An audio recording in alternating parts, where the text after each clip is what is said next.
Welcome to the Talking the Line podcast, presented to you by Talking the Line Sports Media, giving you our best insights and analysis so you can rake in some cold hard cash on your next sports bet.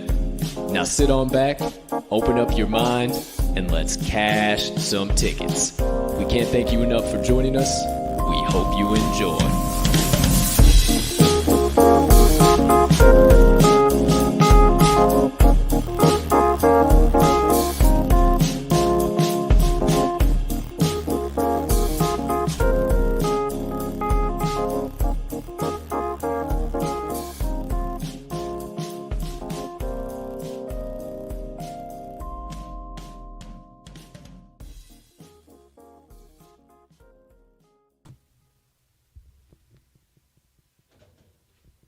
Good morning, good afternoon, good evening, ladies and gentlemen, degenerates and gamblers, far and wide, and welcome in to episode number 247, if I don't bust down my whole set over here, of the Talking the Line podcast on this absolutely beautiful Tuesday of bets, also known as March the 22nd, 2022, so you don't have to check your calendars for the first time here today. My friends, can't thank you enough for choosing to stop by. As per usual, before we get into another absolutely loaded episode of the TTL pod, I need you to take a few moments, if you could be so kind, and smash that subscribe button on whatever platform you are currently ingesting the TTL pod on. Hey, if you are watching on YouTube, you might as well hit that notification bell over there as well so you never miss the start of a live show or any additional content dropping from the crew like the Wise Words Pod or the Cup of Joe on Campus podcast or maybe one of the other shows that we might be dropping here rather soon. Who's to say, who's to know? Or if you're watching the show on one of our social media platforms, make sure you hit that like button, that follow button there so you never miss any of our additional social media content. Or if you are listening to the pod on your favorite podcast directory, make sure you hit that subscribe button there too if you haven't already, as we do release the audio of every episode after each live show is complete. Next item up on the docket, hey, if you could be so kind, you can find it in your heart to do so, go on ahead and hit that other like button. Leave us a comment, leave us a rating, jump on over yonder in the live chat if you are watching live. Hey, maybe hit that share button too. Send it on over to your brothers, sisters, aunts, uncles, mothers, fathers, friends, enemies, neighbors, people who live on the opposite side of the damn globe as you, but you would refer to as a good old-fashioned ticket cashing degenerate, because that's what we are here at the TTL pod, and we can't thank you enough when you do all of those things, because it only helps us make TTL Sports Media bigger and better for each and every one of you. Last, certainly not least, head on over down there to this episode's description, where you will locate the Talking the Line link tree. Within that link tree, you will find the TalkingTheLine.com website, all of the TTL Crew's social platforms, and our additional content so you can consume all of that jazz in one convenient location, however and whenever you please.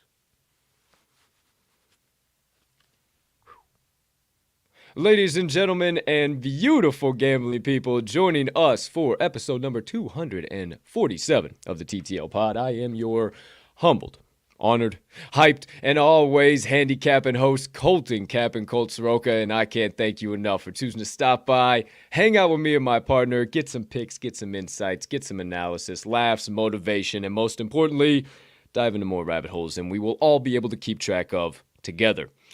Now, I mentioned him one too many times. I've said us, I've said we, I've said crew far too many times without acknowledging the presence of the man on the show that is here with me.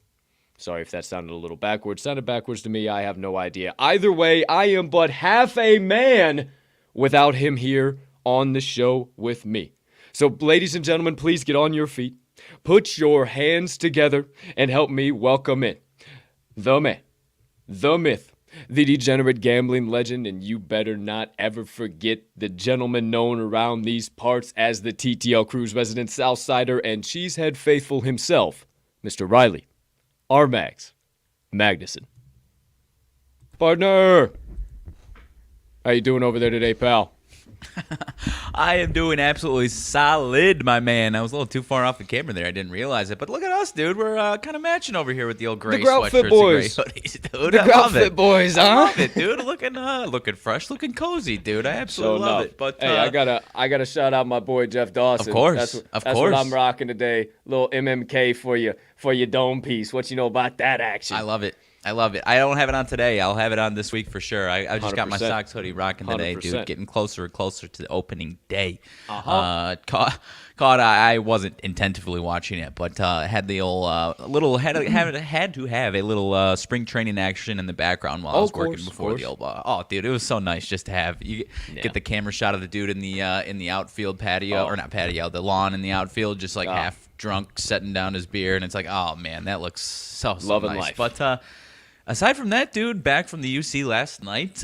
Huge win for our Bulls last night, dude. You mentioned it. Hopefully on the good luck charm. I don't know. Another one tonight, another big one. But aside from that, dude, how's it going over there? It's a spectacular Tuesday to be alive. The rest is up to me. And I'm choosing to spread positivity. You know the drill, my man. Yeah, how the hell was the UC? What's up? Hey, everything looking good over there? Everything in good shape, good standing order? Seems to me that you are the new good luck charm for them old Chicago Bulls. I don't know. Hey, UC at United Center. Run them season tickets up to my man. I don't know. Who am I? Who are we? But either myself or Patrick Williams returned last night, dude. The crowd went nuts for him coming back off the bench, dude. Please welcome back. Everyone went nuts. I don't know how many minutes he played, but he definitely played a factor, man. The dude's a good defender, and I think he's gonna matter again tonight. I'll talk about that in a second. But aside from that, dude, the place was buzzing. Need to start stringing some wins together, and I think the place will be absolutely a madhouse again. Not saying it wasn't last night, but put a kind of cruise control in the second half, put the foot down on the pedal, about a 20-point win, almost 14, I guess, it ended up with. But 20-point lead at one point, dude. Nothing to complain about over here. 100%, man. Speaking of needing to string some wins together, why don't we recap all of yesterday's best bets of the day from the TTL crew? How's that sound? A little bit more pointed at me as far as stringing some wins together, but let's do it. No, we need some fucking special play wins too, and so do the Moneyline Dice, and I only had one play, so it's not like I can really say I'm fucking blazing hot, even though I've been cashing tickets. Either way. Hey, String some wins together. I'm trying to set the vibe, set the tone, partner, pal. Please, so without further ado, please turn your attention behind us, or next to us, rather, for the TTL Crew's best bets of the day from March the 21st, 2022. I'm not gonna gloat. I'm not gonna showboat. I'm not gonna say anything. I'm just going to say that my good luck charm is here. I really, really love this under spot. I might have a similar play today. Who's to say? Who's to know? But Vegas and Minnesota, Golden Knights and the old Wild under 6.5, sweat-free, 3-0. I don't know. That one just jumped off the screen to me, and I got another one that's jumping off the screen to me today too. So 3 coming from me today. We'll look to keep the 4-0 performance yesterday and the 5-1 performance from Saturday and the 1-0 or 2 days ago and then the 1-0. We'll look to keep that all going. Obviously, we'll have a loser in here somewhere there. But, hey, we're looking to keep this hot streak going. Now, Max, a little bit of a speed bump. I just see a minor little, ain't no big deal. But I always like to give you the floor. Sure. 0-2. I say could have easily been 2-0. A little bit of nonsense in the late quarters. What say you? I like the word speed bump for this one because I can't say I'm as hot as you over the weekend, but I had a nice weekend, man. And we come in here. I like I said, obviously I was here at the UC, right about where higher up, but right about where this angle is, actually, believe it or not. But don't know what happened with the Jazz. Couldn't watch that one, honestly. I can't put my 2 cents on that one. But if you haven't seen the story of what the hell went on with the Heat and Sixers last night, I caught the best possible number on that damn game. No Harden or no Embiid first, then no Harden. I believe it goes up to 7.5. 8.5. 7.5, 8.5 or something like that, man. And they lose outright. So I don't know why that is a thing that happens ever, but I guess I'd rather just the 2 of the best players in the world be on the floor, and I think we get that one to the window. Maybe I'm crazy, I don't know, sure. I don't hate that pick by any means. No. I am hating the result of it, but NBA, bro. Speed NBA. bump, dude. Speed bump. I like what you said there. We'll be back at it today on the NBA hardwood.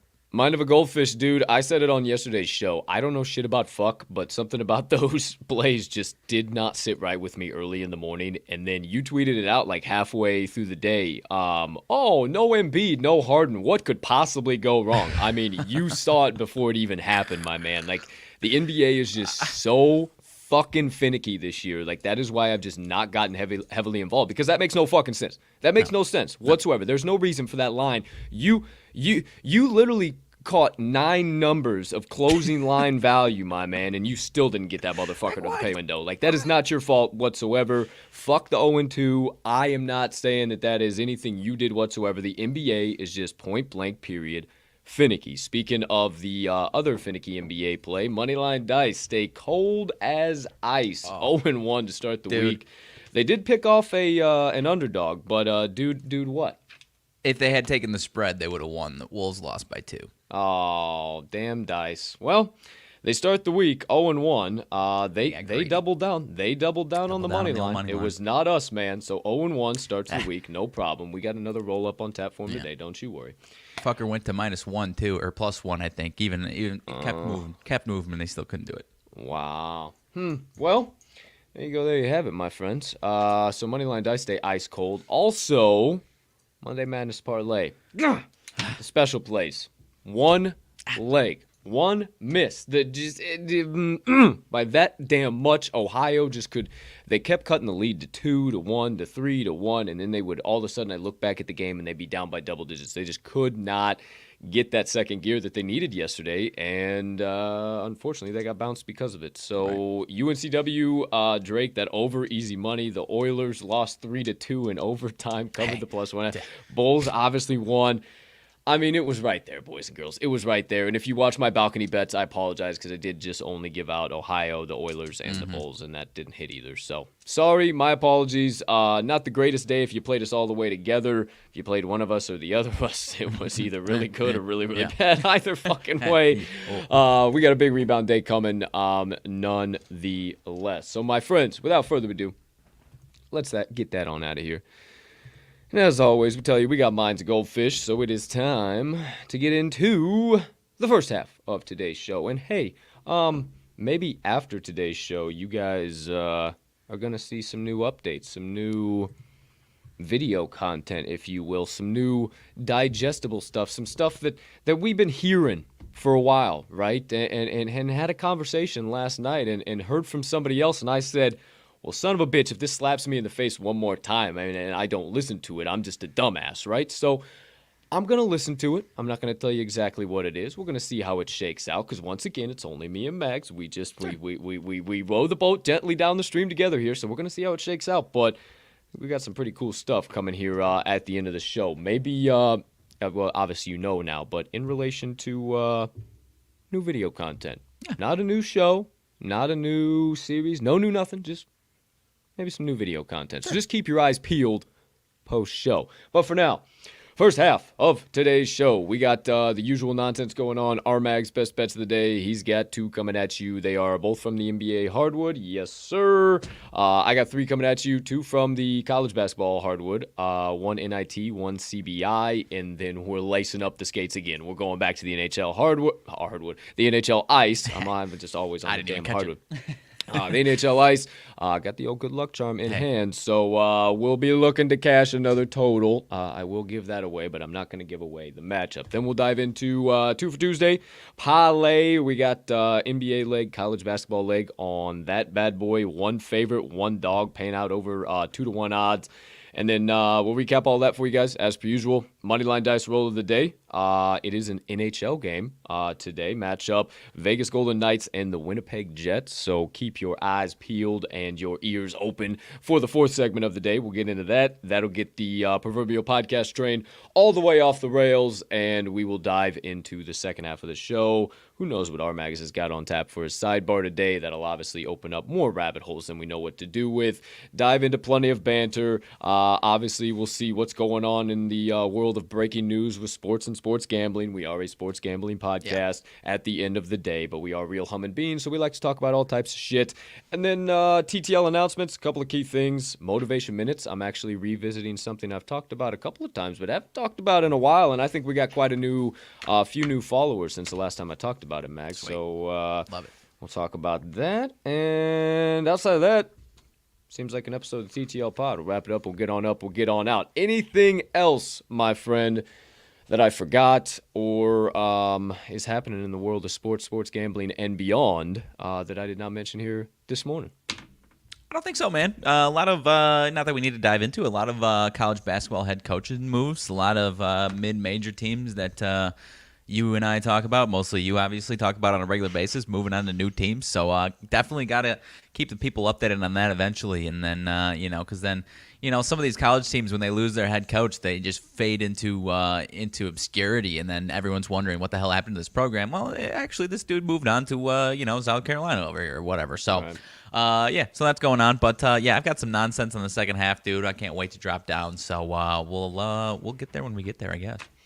All right. Well, I'm ready to rock and roll. Can't wait for nonsense. You know me. I always come with the rabbit hole diving shorts firmly affixed, my friend. Extra belt in the bag. So, outside of that, I think it is time to flip the screen, get the ticker on ticking for the first segment of the day. Mis compadres, RMags, best bets of the day. Already told you he's got 2 NBA plays coming at you, so turn that volume way on up. Not too high if you are at work, because sometimes we do get a little wild. Outside of that, partner, let it rip, let him have it. And as always, you have the floor.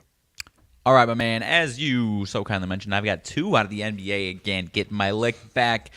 Different spots than last night is concerned, as far as the the road favorites in this one. Yeah. Take things off, taking a home dog in this one, actually. Golden State and Orlando Magic. Taking the Orlando Magic plus the 7.5. This one is down from 8.5 at open, partner. But plain and simple, the story on this one, and with March Madness going on this weekend, it would not shock me at all, because it took me a second to remember. I don't know if everyone realizes that Steph Curry's out for the foreseeable future, man, and this line and the previous line or two that the Warriors have had have kind of reflected that. They are 2-5 straight up this season without Steph Curry, so 2-5 straight up out of 7 games. Not exactly a profitable spot there. 2-5 ATS as well. But the plain and simple of it, this Magic team is perceived as really, really bad, and that's why you have this line still so high despite no Steph. Last game here without Steph, Warriors lost outright to the Spurs as 6.5-point favorites. Now you kick it up a point with the Magic being a lesser team than that Spurs team. I think the Magic have a chance to win this game outright. I might sprinkle a little bit on the money line here. Because without Steph, their offense just doesn't have that same flow. Klay Thompson is starting to find some momentum, but it's not the type of momentum to where he can, solely rely on him to carry your offense, right? And same thing with Draymond Green. Without, obviously, Draymond Green's solid, but without that offensive firepower from Steph, their offense becomes a little bit stagnant with him on the floor. So I think this Magic team, like I said, can absolutely cover this number and even win. I like it down to 5.5 if it gets that far and people start to pour money on the Magic, or we'd see some reverse line movement, because the majority of the money actually is pretty heavily on the Warriors in this one, despite no Steph here.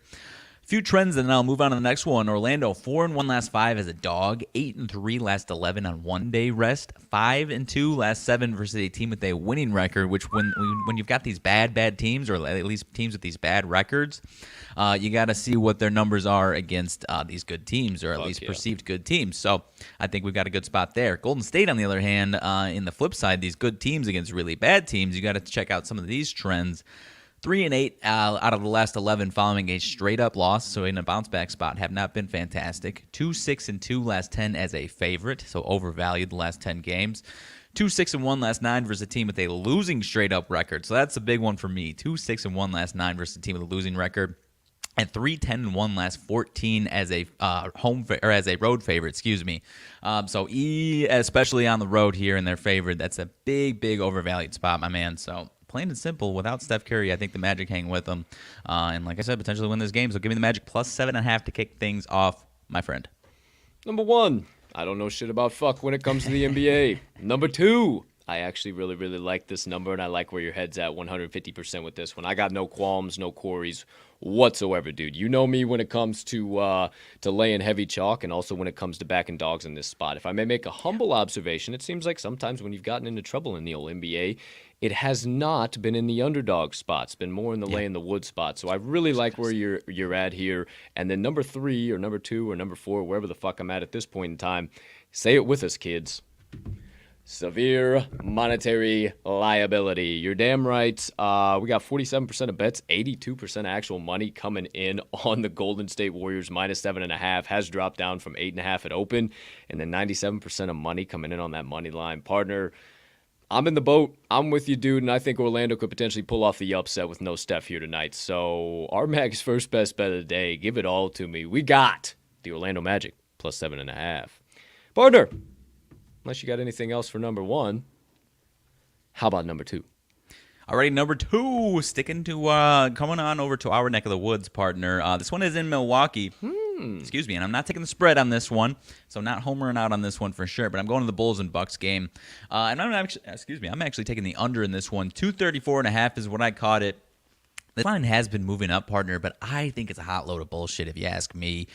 This Bulls defense has a little bit, and I think is especially going to, and I think you're going to see it here tonight. Bulls defense is going to start improving, even despite being on a back-to-back where they had last night. They had a nice little rest before that, and as I mentioned, they kind of put the foot on the gas pedal and had a chance to rest their guys at the end of that game. Get ready for tonight. So I think that's going to matter here tonight. I don't think there's going to be a ton of fatigue because this, as maybe not as much as last night with Toronto kind of nipping at their heels, they're chasing the Bucks in this spot, and they can still. I think they're only 2 games behind the Bucks. They are 2 games behind the Bucks as far as the playoff seeding is concerned. So if they win this one, man, there's not a crazy case for them to get back into the top 3-4 teams here in the East. Not saying that the top 3 or 4 team talent-wise necessarily, but as far as the seeding, there's no craziness that you can shake a stick at that they can do that. So I think they've got a good chance of that tonight. Patrick Williams, as I mentioned, is back tonight, and that matters. Even if he only plays 20 minutes like he played last night, that matters. It mattered with Pascal Siakam. Ended up having 22, but when Patrick Williams was on the floor, was really solid against Pascal Siakam. I think that's going to matter against Giannis. Not saying he locks down Giannis, but he is at least very, very good at neutralizing these guys and slowing them down, getting them off their rhythm, and keeping this a little bit lower scoring game. Big thing as far as this one is concerned, last meeting earlier, I believe it was in February, actually, no, earlier this month, excuse me, a lot of these defensive pieces for the Bulls were out. Patrick Williams obviously has been out a long time. Caruso was also out in that game. It was a 118-112 game, and that seems like people are expecting that same type of game here tonight. The last meeting before that, early January, it was in Milwaukee, 94-90. Caruso was in. No Patrick Williams, but with him back in tonight, it was a hard-nosed, scrappy game, man. That was a game where Grayson Allen knocked Alex Caruso out for a month and a half or so. Not saying it gets that chippy necessarily, but I think it's going to be a chippy, low-scoring, scrappy defensive game, man. And the Bulls, kind of with their backs against the wall, I think their best chance of winning is turning this into a kind of a, not dirty necessarily, but just a kind of grimy, low-scoring, slow-paced game. So I think this number is crazy wrong, man. And no Middleton is the last point before I get into some trends. That's going to cause this offense to be a little off kilter a little bit, especially with if this game goes the way I said it will. So a handful of trends that I really like, and then I'll be all done. Chicago under is 4-0 last 4 following a straight up win. So when they're rolling along, that defense steps up in back-to-back situations. 7-1 last 8 on Tuesday. I don't know if that's anything or not, but 7-1 to the under last 8 on Tuesday. Yep. 4-1 last 5 to the under versus a team with a win percentage above 600. So I know everyone's talked about they've been terrible against these bad teams. These games have been staying under, though. 14-6-1 last 21 to the under as a road dog. Obviously, you have that here today, 7-point spread. I think that's a big one here again today. And Milwaukee 5-0 to the under last 5 versus a team with a winning record as well. 6-2 last 8 on 2 days rest. I think that's another big one that people are kind of overlooking a little bit. They've got some nice rest. Their defense should show up as well tonight. And between these two teams, the under is 5-1 last 6 meetings between these two, 4-1 last 5 in Milwaukee. So for whatever reason, when they're in Milwaukee, it tends to be a little bit lower scoring. Obviously, they're in Milwaukee tonight. From a homer perspective, I think the Bulls can cover this 7, but that was definitely going to be more of a homer pick. I don't think it is here on the under. I'm going 234.5 to the under in the Bulls and Bucks game, my friend. Number 1, I don't know shit about fuck when it comes to the NBA. Number 2, I love everything you're saying. I'm 99% sold. That 1% that stops me is it still does feel like a little bit of a sharp play on that over. There's only about 68% of bets, or 68% of money, 34% of bets. So that, especially with that 2-point movement, 232 to 234, that gives me just a little pause. That's fair. Just a little. That's fair. But, if that gets into the 70-plus, especially 75, 80 range, I'm calling that severe monetary liability. I'm calling that bullshit, and I think this one stays in the 220 range. So I like where your head's at. I'm going to stay away from this one for now. Question mark? No, I think fair, so, man. but I do honestly think I'm probably going to end up getting involved because I think that money and bet split could fucking flip by the time that this bad boy tips off at 7 p.m. Central Time. So, hey, if you guys want to wait around too, you don't want to wait around, hammer it in right now. Maybe it drops down again. Who the hell knows? Maybe you get an excellent value right now. I don't know. It's not my play. It's RMags' second best bet of the day, and it's the Chicago Bulls against the Milwaukee Bucks under 234. Oh my! Look what I got back, baby. Fucking. Oh, dude, the vibes are immaculate. I don't have any the vibes are immaculate. Yeah, No way. How about this? How you gonna do that to me? How you gonna do that to me? How you just gonna fucking? How you just gonna out of nowhere just pull that in the screen, folks? If you are not familiar with what was once a golden hammer, now kind of a silver hammer, but still a fucking hammer nonetheless. Oh my gosh, it is back live in primetime. Hammer them both in, kids. Hey, there you go. hey. The vibes are here. Wasn't a good baseball hammer, I'll admit. Not going to see it for baseball season. Maybe it is. I don't maybe think. It Maybe is. it is. Who knows? Maybe it is. Maybe it was just bullshit. Maybe I think it was just bullshit. The last hammer's back, dude. Look at it. All its glory, dude. Oh boy. Fuck. Oh you want boy. it smaller? You Oh want it smaller? boy. Need a smaller hammer for a baby play? You got a screwdriver and a hammer. I fucking love it, dude. I fucking love it. The hammer is back in action. We're ready to keep hammering in best bets of the day. Well, Okay. hammer ASMR. Anything else you got in regards to your best bets of the day, good sir? No, I do not. That is all I got. 10-4, you said a little hammer ASMR. You're a fucking coon. All right, there we go. I like to hold on to it. It feels good to hold on to it, but my hands stink like fucking metal whenever I do. Well, it's kind of made of metal, and I know, I'm just saying, it's I got get whatever why. whatever I get that why. gold Yeah. shit was that was on there is just It's on my your old hands, yeah. sweaty hands just get that shit rubbed right off on there. So that's why she's turned silver, ladies and gentlemen. Yeah. But the more you know. What you got going on over there? Just got a random text. There's a cat on our porch apparently. So Nice. Hello, cat. nice, How you nice doing? Fat cat. So I'll take some pics over there and tell her. But yeah, carry on. Don't let me derail us anymore here. Without further ado, my friends, we carry on. We flip the screen and we keep the ticker on a ticking for the second segment of today. My best bets of the day. I got to flip the old screen as per usual. 1 second here. Okay, ready to rock and roll. Now, I got 3 plays coming at you today. I already told you 2 from the college basketball hardwood and then 1 from the NHL ice, so 3 in total. Strap up the Nike, strap up the Jordans first. We're going to go to the hardwood. Why the hell not? First one, we're going to go to the one probably everybody's been looking at since last night, since a few days ago when the matchup was actually made. We're calling it the NIT Incinerator, baby, and we're going to the matchup between the St. Bonaventure Mags. His pause is all hell. I hope he's still alive. St. Bonaventure Bonnie against the University of Virginia Cavaliers. Oh, yeah, he is gone, ladies and gentlemen. Oh, yeah, maybe no. Yeah, he is totally gone. Virginia Cavaliers -3.5 is my first best bet of the day. In all honesty, the bets and money splits and the lack of line movement with that really drew me into kind of wanting to get involved in this play. But you're back. Hey, good to see you. So let's start with those line movement, or lack thereof, rather.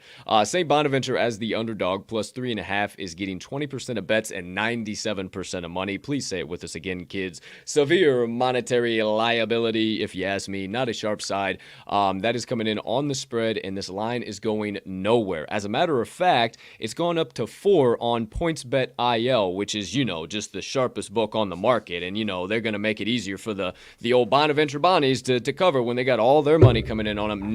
That's not how this game works, my friends. I'm telling you, this line is absolutely frozen. And one more thing that really drew my attention is that the Virginia Cavaliers money line is getting 90% of bets and only 57% of money. So I think the books are willing to take the hit on that and eat whatever they have to dish out there because they are absolutely going to rake on the spread here today with the Cavaliers winning by at least 6 points, in my opinion. This game reminds me a lot of that St. Mary's and UCLA game that I took on Saturday. Everybody and their brothers was, the 3.5, the 3 is ridiculous. St. Mary's is going to win it outright. Everybody was so afraid. They had to take UCLA money line. Sometimes these games finish by 2 or 3. They really haven't been, especially when they've been 3.5 or 4, and I love it in this spot. There are a couple of keys before we get into the trends, my friends. Number one, the whole public, their brothers, their aunts, their uncles, their fathers, everybody in between is looking at the fact that the old Bonnies just beat the Oklahoma Sooners. Wonderful, great. 70-68. They kicked the Sooners' ass in the second half is the reason why they were able to win that game. They came all the way back from being down by about 5 or 6 at halftime, yet they're still 3.5-point dogs. With that being the case. University of Virginia coming off a 71-69 W in overtime, and everybody and their brothers are probably going to see that too, yet they're 3.5-point favorites. I have no idea. Do with that information as you wish, Your Honor. But one final thing here. Let me turn your attention to the total. This is a Virginia total through and through, 125. It is not a St. Bonaventure total. And when Virginia has these 125s, 126 in particular, they win those games. And even when you go to 123, 124, they get even more dub likely. That is a big W on your screen. Now, if you don't believe me on all of that action, that's okay. That's fine. I know I got, wiped dipshit off the forehead this morning.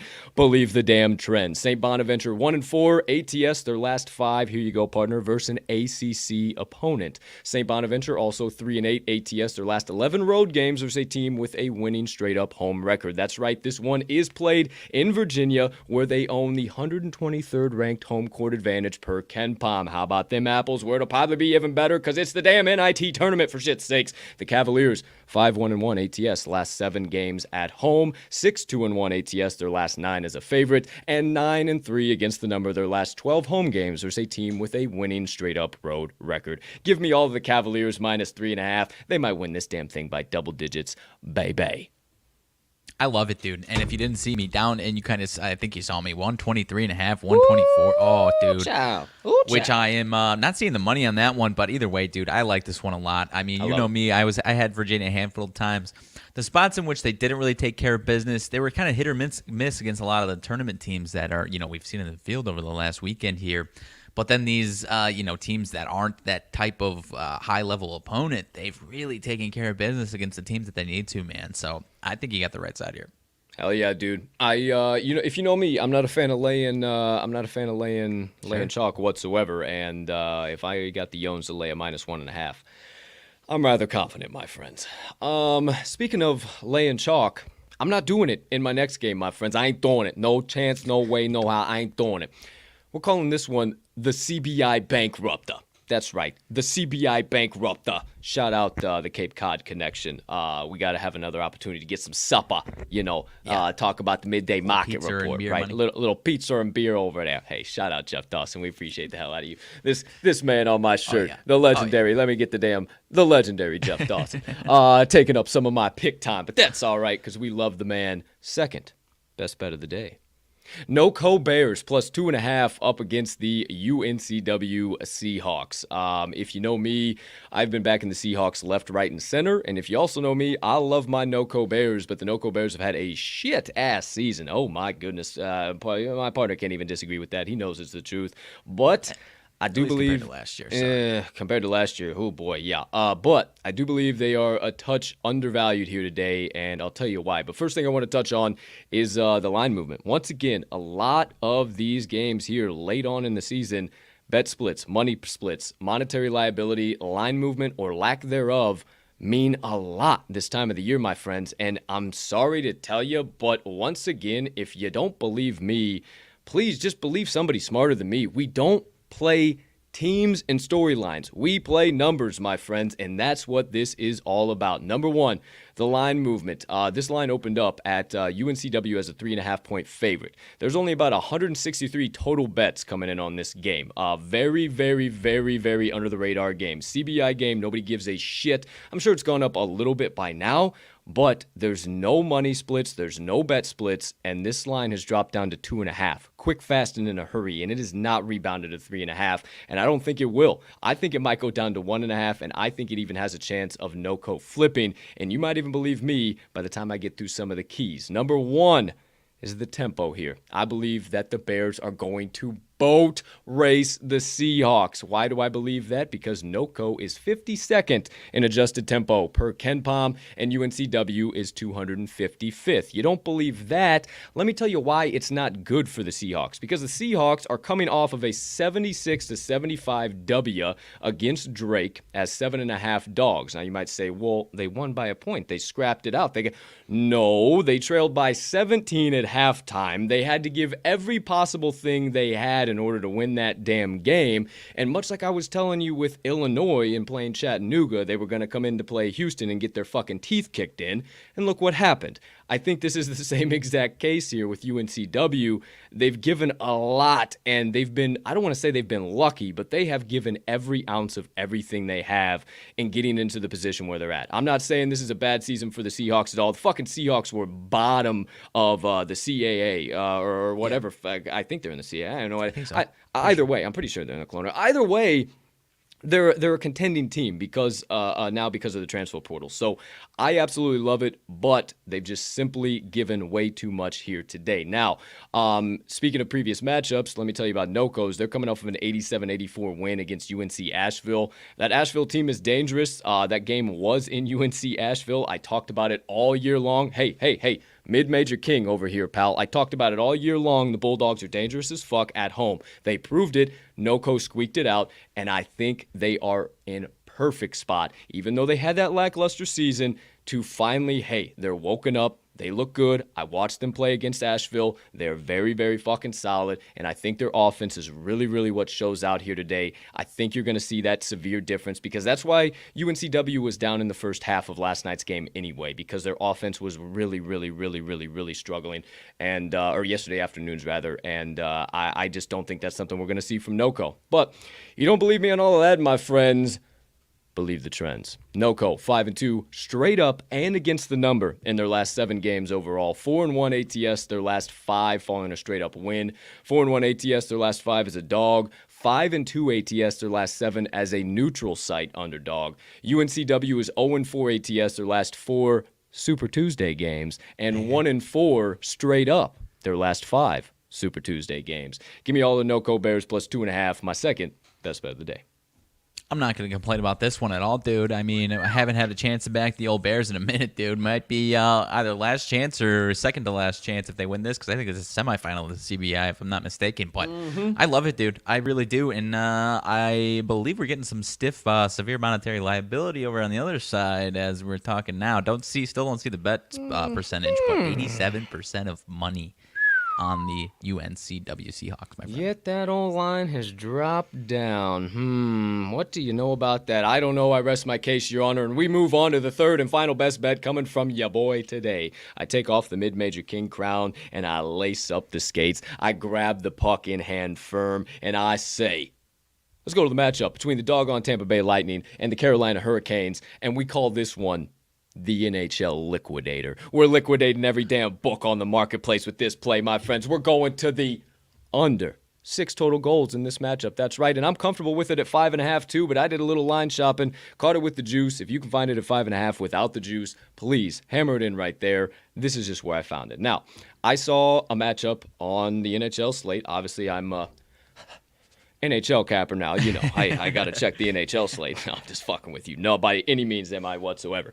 Shout out to the true NHL cappers that are over there at Puck Time, Andrew McInnes and Carmine Bianco. It is Carmine Bianco. I was fucking right, dude. Shout out Carmine. So, that being said, saw this matchup. Top contending teams, man. Tampa Bay Lightning, Carolina Hurricanes, and I said, well, shit. I got to get involved in this in some capacity. I'm a hockey capper now, right? I got to give the people what they want. They need a play, so here I am. I like the line movement. Carolina looked like the valuable side. They really did. This one was pretty much an even dead EV pick'em, and Carolina has now moved to about minus 115, minus 120, depending where you're looking. So I do lean Carolina because of that. It's been pretty true all year long that has been kind of the line movement to look at if you want to back a pick'em favorite in any spot. But I think there's just more doggone value on the total in this one, and that's honestly because of the line movement. I talk about it so much, but really, line movement matters so much to me, my friends, and let me explain to you why. Because this line opened up 5.5 across the market, right? Most of the books were giving the juice to the over, so you happen to pay minus 115, minus 120 to take the over, and the under was getting plus money in a lot of spots. So much very similar to my under yesterday. Now, DraftKings and FanDuel then took the liberty after everybody started tossing money left, right, and center at the over to tick this up to 6, move it from 5.5 up to 6. They probably heard me talking, whichever one of their reps fucking hears and goes, oh, we didn't do that line movement yesterday. We got to make sure we do it today. Well, I caught you again, assholes, because everybody knows you're not the sharpest book out there, and I just caught you with your pants down once again. So, when they moved it up to 6, guess what immediately got the juice? The under. Under 6 goals got minus 120, minus 115 on those two books. I locked it in just to be a little bit safer at the 6, just in case any nonsense, but I am honestly very, very comfortable with this at the 5.5. I don't think this finishes over 3-1, 3-2 here. I think it stays way, way, way under. And why do I believe that? Because point blank period, when these two teams meet, they do not go over. They are a wagon to the under. The over has only hit twice out of the last 10 meetings, and they were all 5.5 except one, and it was 6.5, and that 6.5 went under. So I'm not worried about it whatsoever. Carolina has scored 2 goals or less in 6 out of the last 10 meetings. Tampa Bay has scored 2 goals or less in 6 out of the last 10 meetings, and 3 goals or less in 9 out of the last 10 meetings. These teams do not go over when they meet each other, and I do lean Carolina. And why do I think they win the game? Not because of their offense, because of their defense. First in goals allowed per game, second in shots allowed per game, and first penalty kill unit in the damn league. Go. Let's fucking go, motherfuckers. It's time to fucking get this one to the pay window. You don't believe me on all of that nonsense? Believe the trends. Under. We got a boatload, kids. Strap in. 4-0, Tampa Bay's last 4 after scoring 2 or less in their previous game. 4-0 in their last 4 road games. 4-1 their last 5 versus a team with a winning straight-up record. 4-1 in their last 5 playing on 2 days rest. Speaking of rest, Carolina, the under is 4-0 in their last 4 playing on 1 day's rest. 6-1 their last 7 as a favorite. Here is your sample size, partner. 36-17-3 their last 56 home games. 33-16-3.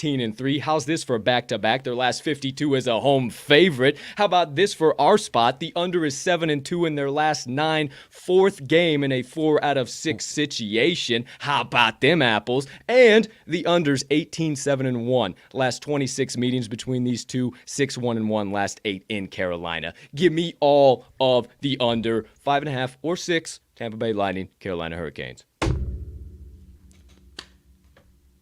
I love it, dude. Did you guys see my? I fucking love it. No, dude, I really like it. I mean, surface level, as far as the other thing that I like is Carolina coming off 4 straight losses, needs a bounce back, and you have to imagine it's gonna come from the defense at least first and foremost, dude. So, who am I? Hey, I don't know shit about fuck. I'll use what you said about my NBA stuff. I don't know shit about fuck, but you've got me sold, dude. I'm interested. Hell yeah, appreciate it. Hey, you know me. I'll sell evil to the devil, non-believers to a temple. Shit, I'll sell water to a speedboat. But hopefully you guys sold on it as well. Hope you're sold on all 3. There does it. My best bets of the day. That's gonna be real fun post-show. I don't know if you've been seeing me over here, dude. but this actually keeps me a lot more locked in doing when I'm over here, because my brain just goes all over the fucking place when we're talking. Sometimes I just black out and I start talking. It's pretty dope. You know what I'm doing. They don't know what I'm doing, but it's pretty fucking dope, and I think it's going to be pretty dope post-show. I wasn't in the same line yesterday, but the pictures you posted to send it to Andrew, and you had the cup just pointing at the fucking had me die. Yeah, dude, I was trying to take the best pictures I could, like, on the YouTube, and I was just like, damn, there are really, like, no good clips right here. I'm just going to have to take one where I look like a goof ass, and I sure fucking did, but hey. My cup. Shout out. Hey, since we got through both of our best bets of the day, 45 minutes after the top of the hour, because we are superstitious, not superstitious, just a little stitious. Don't worry, bub. It's okay. No big deal. No harm, no foul. We're not even. That's why I'm making that face. We're not even going to acknowledge that we forgot about it, because we didn't forget about it. What the hell are you talking about? I ask you to kindly lift your mugs up high. To me. To thee. To all you beautiful people sipping the black elixir of the gods, kindly take your sip, and I'll be right back. Yeah, that was on my mind. Whoa! Yeah. I got coffee on my mind. Whoa! I got coffee on my mind. I didn't even mean to sip it. It just caught me by surprise. I got coffee on the mind. All right. There we go. There we have it. Let me get you guys back over here in front of me. Ojos. Oh, hi. You guys look a lot better over there. All right. Third segment of the day. Special play of the day. It is called the Twofer Tuesday Parlay, ladies and gentlemen. That's right. 2 legs, special play, parlayed up, over 2-to-1 odds payout, and we're getting it straight to the damn pay window. I'm going to yield back real quick. I'm going to let my partner, pal, tell you about leg number 1. That's the NBA leg. It is the New York Knicks plus 3.5. Yes, you may be saying you're out of your hot damn mind. Yes, I disagree with you. Yes, we know that Julius Randle is out of this damn game. No, we do not believe he is only worth 2 points. Yes, we think it is total bullshit. But partner, before I say any more, please knock it out of the park. You mentioned it, dude. Plus 3.5, down to plus 3 in a lot of spots right now. I don't think that matters. I'd like that more, dude. Because as far as what you said, so this Knicks line, it was down to 1.5 before the Randall news, down to 1 for a minute, and then you and I were talking, and it jumps up to 3.5. So it's like, whoa, what the hell's going on here? And Julius Randle's out, obviously. So not only, like you said, is it saying that he's worth 2.5 points, the opening line was 2.5, and now it's at 3. So you're telling me he's only worth 0.5 point on the opening line? I'm calling hot bullshit. Man, this Knicks team, or this Atlanta team, excuse me, their defense isn't good. They're 35-36. They're a losing basketball team. I don't know how many times on the show I have to say it, man. They're not the team that they were last year. They're not the team that's going to, I don't think they're going to come in like they were in Trae Young last year into MSG and tear their pants down. I don't think that's going to happen because you can say you don't like the Knicks offense, but it has this entire season and should continue. Bad offenses have exploited this Atlanta defense. And I think that's what we see here tonight even without Julius Randle, man. I think these guards and RJ Barrett and Evan Fournier are going to have a really nice night. And Trae Young has been banged up, man. I don't think he's going to be able to dominate this game. He hasn't been dominating these games lately. He did our Bulls a couple weeks ago, and that was about it, man. So plus 3, wherever you're seeing it, I personally think they get it done outright, man. I love that it comes back down even after all this and everyone's chatting about being terrified about Julius Randle. I got caught with my pants down with 2 even bigger stars out, and the opposite side still took care of business. That's not even why I like this, but I feel like that at least bears mentioning, man. So home at MSG tonight, Knicks plus 3, 3.5, wherever you're seeing it. Lock it in, man. I think it's a good play. Fucking love it, dude. I got nothing else I can add on top of you. Honestly, that Julius Randle, that's what sold me, man. You're telling me he's worth a point and a half on the opening spread? That should be 6, 7. 6. Fucking hell. You're telling me that's all? Nah, stop. They might win this damn game outright. I don't give a shit about that. Speaking of winning a game outright, and convincingly, might I add, we're going to the matchup for the second leg between the Vanderbilt Commodores and the Xavier Musketeers. The other NIT matchup on tonight's slate, the late game. We're laying the wood. Instead of plus 3.5, we're taking minus 3.5 with the Xavier Musketeers. Wherever you're finding it at, be sure to do your line shopping. But it looks like it's holding firm at a minus 3.5. And we love that because the underdog here, the old Commodores, are getting all of the money. Please, for the third time here today, say it with us, kids. Severe monetary liability. Not a sharp side. Do not buy it in college basketball. Do not buy this team. This line is frozen like a damn popsicle in the back of your fucking freezer. It ain't going nowhere. It is ice cold. It ain't moving, my friend. So don't buy it. There's no reason to buy into the money. It is very similar to what I told you guys with my Virginia play with the money line and the spread. Musketeers are getting pretty damn close. Yeah, right, same shit. Are getting a boatload of the bets and money on the money line.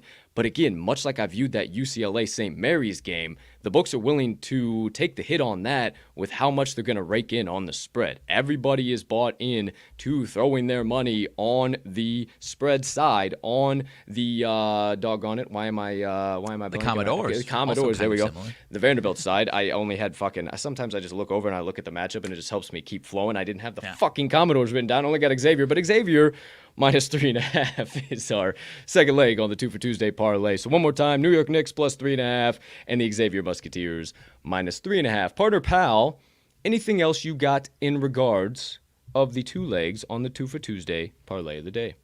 I don't think so, my man. I guess I've been paying attention to the NIT, but over the weekend didn't have a ton of eyes on it. I didn't realize they took down the old Gators. I found out this morning, obviously. I didn't realize it convincingly because they were scuffling at the end of the season, but finding that momentum here for, not the tournament, but still postseason, man. So I like it a lot. I do as well, my friend. So without further ado, appreciate you and your insights as always. Appreciate you and your picks as always. It's time to put kind of a cap, if you will. I am the Cap and Colt, right? I am Cap and Colt. I am the Cap and Colt now. I am the Cap and Colt now. It's time to put the cap, if you will, on top of the first half of the show here. Let me make sure I write down so I kind of know, because this is kind of dope. I really like what I got cooking over here. Either way, we'll figure it out. But for right now, my friends, rip out your sports book, pull out your pens, your pencils, or your paper, or whatever mode, means, or method you utilize to take stock of the TTL Crew's best bets of the day. Because right here, right now, on this beautiful Tuesday of bets, also known as March the 22nd, 2022, you see it in the ticker. It's time to recap all of the TTL Crew's best bets of the day for, I'm not sure what you messed up, bub. We'll see. Nothing? What happened? It's 3:22:22 on Twofer Tuesday once again. Once again, yeah. You just realized that? Oh, yeah, no, yeah, yes, yeah. yes. Also, I did it not realize there was this also many fucking twos again, dude. Also, it happened in February once again. So, my friends, for the purposes of fucking clipping. For the purpose of clipping, rip out your sports books, pull out your pens, pencils, your paper, and whatever mode, means, or method you utilize to take stock of the TTL Crew's best bets of the day. Because on this beautiful Tuesday of bets, also known as March the 22nd, 2022, we all get it. It's a bunch of twos. Deuces wild on Twofer Tuesday Parlay Day. It's time to recap all of the TTL Crew's best bets of the day. Please, so kindly turn your attention to the top left portion of your screen where you will see RMags picks. He's got two coming at you, both from the NBA hardwood. He's kicking things off with the Orlando Magic, and he's taking the points plus 7.5 with them fellas. He's also going to the matchup between the Chicago Bulls, our hometown boys, against the Milwaukee Bucks, and he's taking the under 234.5 total points. If you turn your attention to the top right portion of your screen, you will see my picks. 3 coming at you, 2 from the college basketball hardwood, and 1 from the NHL ice. We start things off from the University of Virginia Cavaliers minus 3.5. We go to the Northern Colorado Bears plus 2.5. And then we wrap things up with the Tampa Bay Lightning against the Carolina Hurricane. And we're taking under 6 total goals.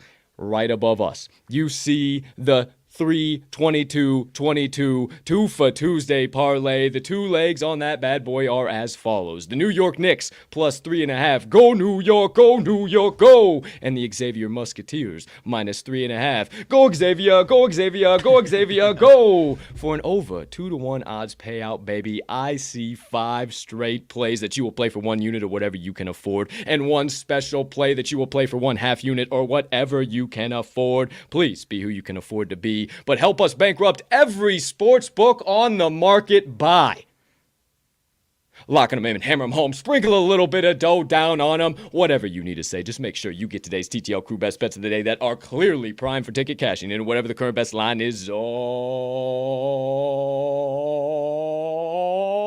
your favorite sports book. Oh, baby. Bing bong. Bing bong. Hey. Bing bong. You see these dogs in your front yard? There's no upstairs. I'm going hard. Bing bong. Fuck your life. I love it, shit dude. Gets me every time, dude. Oh, dude, it must be getting warm in the Windy City again. Your boy's sweating over here. Or maybe it's the goofballs below me got their fucking heat cranked up. Yeah, I think it's like 48 degrees outside, so, totally. I don't know. It's hot. It's hot. Maybe I just need to tone it down a little bit, take a sip of water. No, I think because I was feeling the same. The last few days toasted up the apartment. Now it's back down, but the apartment's still toasted because I'm doing the same thing over here. I got to take my pants off, dude. Totally taking my pants off. It's getting like that, huh? Yeah, bro. I got shorts on underneath, don't worry, but I totally got to take my pants off because it's way too fucking hot in here right now. I just got super duper hot. Oh yeah, that's nice. Pants off, dude. That's refreshing. I'm a shorts guy. But I'm sitting right here next to the old window, and it's pretty fucking chilly next to this thing. But hey, welcome to the TTL pod, ladies and gentlemen. The more you know. Pants off for the second half, dude. Pardon me one second. Oh, Lord have mercy. Hey, you thought I was lying. There go the pants. Oh, that's nice. That's quality. Okay. Well, now your hostess with the mostest is really in action. So let's go. Without further ado, my friends, you see some more text, some more words on the screen. So it is my duty to let you know about those. Moneyline Dice roll of the day. You see it. We are going to the NHL Ice. Vegas Golden Knights against the Winnipeg Jets. So let us bring us back here in the old picture. Let me keep that ticker on a tickin' as we get ready for today's Moneyline Dice roll of the day. But we don't have a clue what the hell's going on in this matchup. So, partner pal, you think you could be a guy over there and fill us in on all the details here? I'll try my best to be a guy over here, but first things first. Vegas at the Winnipeg Jets. The old Winnipeg Jets are the home team. Dude, this is actually a pretty damn huge matchup in this one. Big. About 20 games left in the NHL season. Vegas hanging on to the last wild card spot in the Western Conference. Oh, yeah. Winnipeg just a few points behind them, fighting for their play. Both these teams fighting for their playoffs lives in this one, man. This is actually massive. 4 points, 4-point lead do the Vegas Knights have over Winnipeg. Dallas is sandwiched in there, but obviously a huge chunk of playoff implication in this one. Winnipeg at home, actually minus 160. Let me make sure I got the FanDuel number. Minus 160 on the money line at home are the Winnipeg Jets. Plus 160 on the puck line, minus 1.5. Vegas minus 200 on that puck line. So if we get that action, we'll probably stick with their money line as we typically do. Their money line is at plus 132 right now, and the over/under sitting at six goals. Over minus 118, under 104. As far as the old bets and money splits, on the money line, Winnipeg 68% of bets, 93% of money, partner. And on the old total, don't see the money splits, but the bet slips are 78% of money on, or 78% of bets, are on the over. So I don't see any money splits on that one. But as I mentioned, the over 6 goals is at minus 118. So huge matchup here today. The way this one's set, I don't have a damn clue. I don't know if you do, but I hope that the dice can get on track and actually get hot after last night's scoofle, my friend. I would have to say that would be pretty damn cool. Seems like all the money lines, all the totals, everything has pretty much stayed the same. Looks like Winnipeg's gone up just a little bit more. If you're thinking Vegas is the more valuable team in this spot, I would say au contraire. Take a little pause on that one because they are coming off of a back-to-back, and I think Winnipeg being the home favorite in this spot is very good. They did get shut out last night. If you didn't tail my play, Minnesota shut them out 3-0, so... There you go. I don't think it's going to get any easier for them going on the road. But, hey, it's not my play. I don't know shit about fuck. Play. It is all about the Moneyline Dice right here, right now. So, your usual dose of dice ASMR. Love it. We kick things off with roll number 1. The home team or the away team will be selected. I have no idea. Are we going to the Winnipeg Jets or are we shimmying on around to the Vegas Golden Knights? No clue from me. Mags hasn't the faintest idea, but I promise you we all find out in 3, in 2, in 1. Home team. Home team. Roll. Bounce Home back team onto the Jets. paper. Okay. Home team. 4 straight wins over Home the Knights team. do the Jets have last 4 meetings. Well, hot doggy. 4 goals or more every time. Second roll of the day, Moneyline or ATS. Will the die be saying, hey, I'm just going to lay a little chalk. I'm going to get okay. I'm just going to, little Moneyline. Or, no, boys. We want to get real juicy. We want to lay that -1.5 with the puck line. I have no idea. Mags hasn't a clue, but I ensure you, we all find out in 3, in 2, in 1. I see ATS. Uh-oh. ATS. Plus Thought I 160. saw ATS. Plus Plus 160. So unofficially, we have the Winnipeg Jets -1.5. Final roll of the day. Maybe. We'll see what happens. Who knows? It's a wild card roll. Are the die going to be doubling down on the Winnipeg Jets -1.5 on the puck line? Are they going to say, nah, boys, we need a re-rake and reshake, a re-roll of sorts because we have no idea what we just told you to take? Or, hey, hold on, we gave you 0-1 to start the week. We're going to give you 2-0 to get things going in the right direction. So hang on, we're going to the total. I don't know. I promise you Mags doesn't have a clue either. But I know one cubicle object that does, and it's the one in my hand. And we find out its selection in 3. And 2. And 1. What the fuck is that? Under! Under. Okay.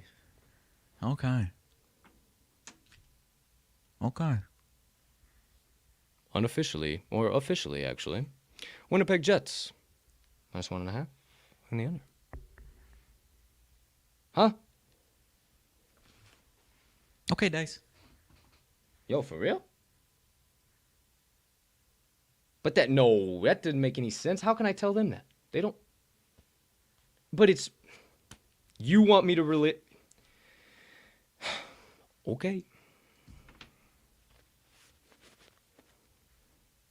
The dice have spoken! If you want a guaranteed take 2 tickets to the pay window tonight. No questions, no qualms, no queries. Not for me, not for Mags, not for any living, breathing, heart-beating human being here on this planet, but per the inanimate, cubicle, all-knowing, ever-present objects that be known as the Moneyline Dice, hammering right here, right now. The Winnipeg Jets on the money line, and the under 6 total goals in their matchup with the Vegas Golden Knights tonight. Thank you, Dice. Thank you, Dice. Thank you, Dice. Okay, You know. see what happens. You know. See what happens. Okay, where the hell am I at? Okay. I don't know. We have Winnipeg Jets on the money line, and we have the under. Puck line. Oh, fuck. Forgot it's -1.5. Whoopsie daisy. -1.5. Okay. I like that puck line. Seems, I don't know. The pairing of the two, I don't know. Winnipeg -1.5. Under 6 total goals. Okay, it's tracked. I don't know Hey, shit about puck. Hey, I don't you know. want your own tracking book? You want your own set of Moneyline Dice? You want the damn hat that I seem to wear every other day but today? Or any of the other sick-ass merch that they got over there?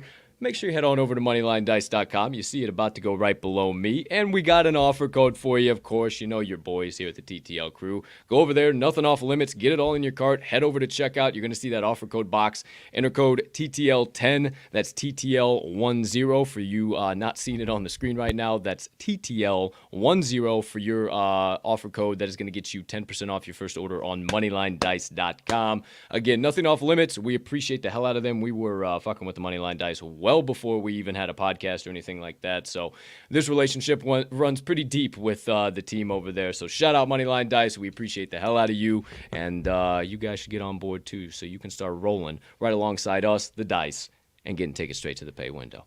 Thank you, Dice. Thank you, Dice, once again. Thank you, Dice. Thank you, Dice. Thank you, Dice. Okay. Well, that sure seems like the show has completely gone off the rails. Let me make sure I got... I think we can push it off a little further. I think we can definitely do that just a little bit here. Let me do one little bit here so we know where the hell we are at. Oh, yeah, I love it, I love it, I love it, I love it. Okay, my friends. That's the first half of the show. We're 4 minutes after the top of the 11 o'clock hour. Time to get into the second half of the show. You can see the shit-eating grin already coming across his face. He's got something up his sleeve.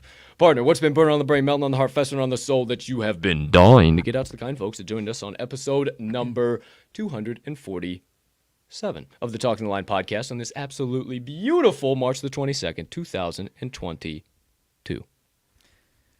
All right, my man. It's been a minute, but it is time for many people's favorite segment, everyone's favorite state of the country. It is time to venture on down to the state of Florida and find out what these Florida men are doing in their free time down in the old sunny state of Florida, my man. So once again, 2 truths and a lie is what we are playing today. So 2 factual headlines and 1 fake headline. I've got 3 sets of them, okay? 3 sets of 3 here. Let me know when you're ready. I've got some nonsense, dude. You've been on my scent as far as the fake ones are concerned. I think I've got some. I don't think you're gonna go perfect. I'll just say that. Maybe you're usually pretty solid at these, but I think I got you off the scent on these. Okay. All right. Ready? Okay. First one up. Florida man arrested at an Outback Steakhouse for threatening waitress with a knife. Florida man arrested at Outback Steakhouse for threatening waitress with a knife. Imagine steak knife, butter knife threat probably wouldn't be. Yeah. So I imagine steak knife. Florida man found with drugs after getting stuck in porta potty. So had some drugs in a porta potty. Probably wasn't gonna get caught with those drugs, but somebody's got to let him out, and it turns out he's got a lot of drugs in that porta potty with him. So that's number 2. Number 3, Florida man hacks gas pumps, plural, to get pennies on the gallon. So you got 3 right there. You got a guy hacking gas pumps to get pennies. You got a guy getting found with drugs after he's stuck, locked up, whatever you want to call it, in a porta potty. And then a guy at Owl Outback threatening waitress with a knife.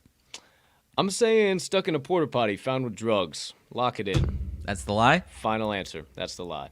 No, sir. No, sir. Incorrect. It was Outback. No Outback Steakhouse threatening waitress with a knife. That was the false one. I tried to use reverse psychology on you. I'm not going to give away my secret, but I know what your thought process is now, so we'll see. We'll see how you go the rest of the way. I'll see how you go the rest of the way. Try to throw me off the hint, talking a little bit so how more about that than one, dude? Actually usually do. I see what you do. The first one, definitely, I was like, I'm at least going to throw that one in there, but with the way gas prices are going, I have to imagine you thought that. I mean, motherfuckers are crazy. Like, I'm sure somewhere at some point in time, somebody's threatened some Outback waitress with a damn one of them dull-ass steak knives they got there. A fucking Bloomin' Onion came out half cockeyed, and old Betty Sue got a little pissed off. I'll tell you what. I've seen some of the frequenters of Outback. Not saying because I like Outback Steak Pack too, or Steakhouse too. Outback Steak Pack. Outback Steakhouse too. But it's been a while. Some interesting folk go around that part from time to time. Either way, you got me. Damn. All right. Number 2. I like this set here. Florida man accused of calling 911 to have meth tested for authenticity. So guy calls up 911. I can read the story. I didn't dive too deep into this one, but a guy accused of calling 911 to have meth tested for authenticity. Florida man busted after masturbating inside a Miami Beach Starbucks. So you got that. So just jerking off inside of a Starbucks. That's number 2 in Miami. And then number 3, Florida man arrested for stalking and harassing new Florida resident Vince Vaughn. So if you got a stalker and harasser stalking up Vince Vaughn, you got a jerk-off masturbator in an old Miami Beach Starbucks, and you've got a guy calling 911 to have his meth tested. Or I don't know if it's him selling it or him buying it, but he's calling 911 to make sure his meth is cream of the crop over there. No question about the meth head because, that's definitely happened before, and it's not surprising that it's probably happened again. I think Vince Vaughn has recently moved to okay, here's why I'm stuck. I don't know if your brain is more focused on we've talked about Vince Vaughn recently, or if your brain's more stuck on that I went to Starbucks about 700 times over the last 4 days with us together. So, judging on where a lot of people are moving and what I know, which is not really shit about anything, except a little bit about everything in rocket science, I'm going to go the old Jimmy John boy choking his chicken in the Starbucks. False. Final answer. No. Fuck! Wrong. I got you today, Come dude. on, You think damn. I'm that gross, dude? Fuck, man. No, I think you. I mean, I don't think you couldn't have. The I could have ability totally to done that be, one. I could have totally done that one. The third one, though, as I was scrolling through the Florida Man news, it was totally random. Just it was like Vince Vaughn is now a Florida man or something like that. And then I was like, I'll see what I could do with this one. So shout out to you for realizing that he did move to Florida. I didn't know that. I just feel like a lot of celebs are moving to the East Coast now. Like I feel like the East Coast is the popular place to be now. Like the West Coast is kind of in shambles. Shout out if you live in the West Coast though. Like I don't fucking know. Like I don't know shit about fuck. I live in the middle of the middle of the globe, so I don't know, or the middle of the map. So either way, there you go. There you have it. Holy shit! There goes my headphones. Okay, we're back. Hi All right. everybody. All right. So 0 for 2. Oh, for two. I got you today, dude. Yeah. Okay. All right. Third and final set here. Kicking it off. Naked Florida man arrested after banging on house with a barbell and threatening to kill the resident of said house. So dude's naked. I don't know how heavy the barbell is, but he's pounding on the old door there. Florida man arrested for breaking into Orlando Zoo and sleeping in the monkey exhibit. So you got him breaking into the Orlando Zoo and just posting up there with the old monkeys. And Florida man pleads guilty to illegal sale of monkey to celebrity client, later to be identified as Chris Brown.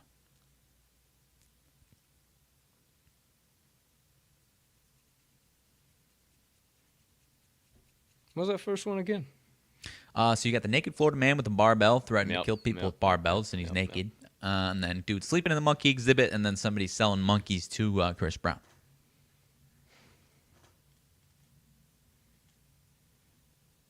Fuck. You're getting smarter. Thanks. Damn it.